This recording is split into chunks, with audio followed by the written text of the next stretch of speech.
दोस्तों नमस्कार। अब सब चीज़ें आपके लिए सस्ती हो जाएंगी क्योंकि जीएसटी काउंसिल ने ये तय कर लिया है कि अब देश में केवल दो ही स्लैब हो गए, एक 5% और एक 18%। जो बाकी थे बीच का था, एक 12% का और एक 28% का, उसको ख़त्म कर दिया है।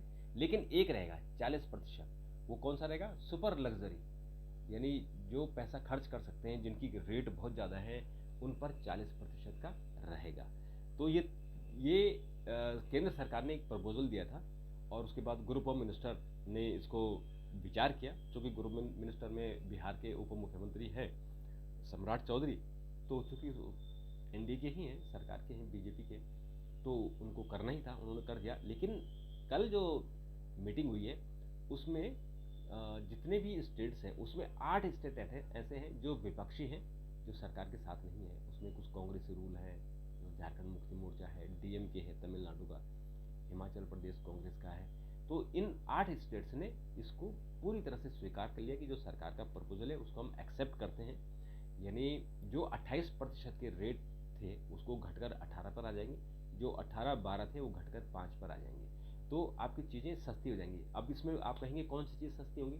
जो छोटी कारें हैं वो सस्ती हो जाएंगी, आपकी टीवी फ्रिज ये सस्ते हो जाएंगे, और आपकी कुछ सर्विसेज सस्ती हो जाएंगी।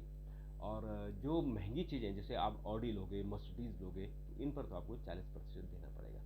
और ऐसे ही जो सुपर लग्जरी है उन पर आपको 40% देना पड़ेगा। पर मुझे लगता है कि जो कॉमन मैन है, आम आदमी, उसके लिए बड़ा अच्छा काम किया है। और ये मुझे लगता है इसके लिए राहुल गांधी को भी क्रेडिट जाना चाहिए, क्योंकि बार बार वो कहता था कि ये गब्बर सिंह टैक्स है, तो हम इसको चेंज कर देंगे जब सरकार में आएंगे। और चुनाव के दौरान वो कहते हैं तो उसका असर होता है। तो चूँकि बिहार का चुनाव आने वाला है, तो बिहार के चुनाव में अब ये इन्होंने एक्सेप्ट कर लिया है। तो जैसे प्रधानमंत्री ने कहा था कि दिवाली का तोहफा ये होगा, प्रधानमंत्री ने 15 अगस्त को कहा था, और 15 अगस्त के बाद ये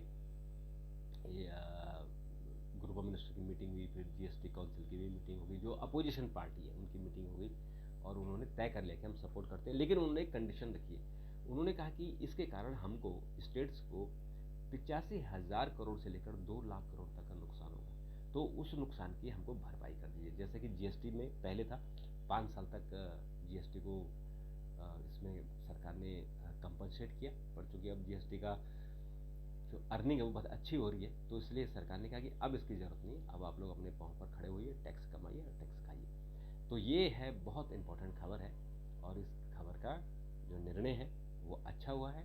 और अब आपको दिवाली के समय, जब दिवाली आएगी, तो आपको इसकी इम्प्लीमेंटेशन के लिए जब नोटिफिकेशन होगा, तो आपके लिए एक खुशखबरी होगी कि आप इसको जो रेट कम हो जाएंगे, जीएसटी की दरें 2 ही रहेंगी। तो ये अपोजिशन पार्टियों ने तय किया है। और अभी जो हमारी जो जीएसटी काउंसिल होगी, वो जीएसटी काउंसिल बाद में होगी। अभी जो हुआ है वो जो हमारी अपोजिशन की पार्टियां हैं उन्होंने इसको एक्सेप्ट किया है। उनकी मीटिंग हुई थी इनकी, उन्होंने एक्सेप्ट कर लिया। तो जीएसटी काउंसिल मीटिंग बाद में होगी, जो एक्सेप्ट हो जाएगा वो दिवाली से पहले कभी भी हो जाएगी। हो जाए सितंबर में ही हो जाए, या हो जाए अक्टूबर में हो। लेकिन ये अब चूंकि अपोजिशन ने भी इसको एक्सेप्ट कर लिया है, तो ये आपके लिए भी बड़ी अच्छी खबर है, खुशखबरी है कि आपकी जीएसटी सस्ता होगा। तो जीएसटी सस्ता होने से, जीएसटी कम होने से आपकी चीज़ें सस्ती हो जाएंगी।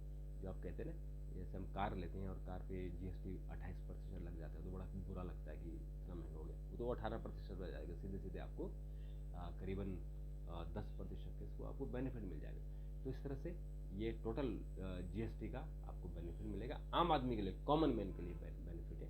और इसके लिए मुझे लगता है कि सरकार ने ये देर से कदम उठाया, लेकिन अच्छा कदम उठाया, इसका स्वागत किया जाना चाहिए।